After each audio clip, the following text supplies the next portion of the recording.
Bismillah Rahmanir Rahim. Stay away from the following four.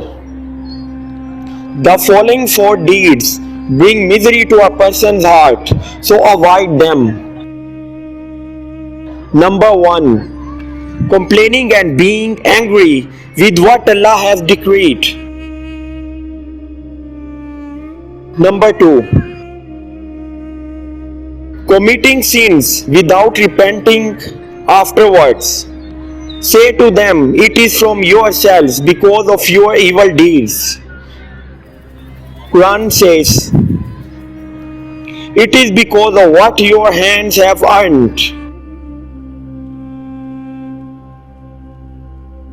Number 3.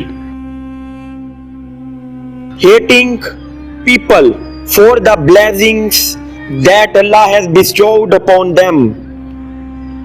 Allah says in Quran, or do they envy men for what Allah has given them of His bounty?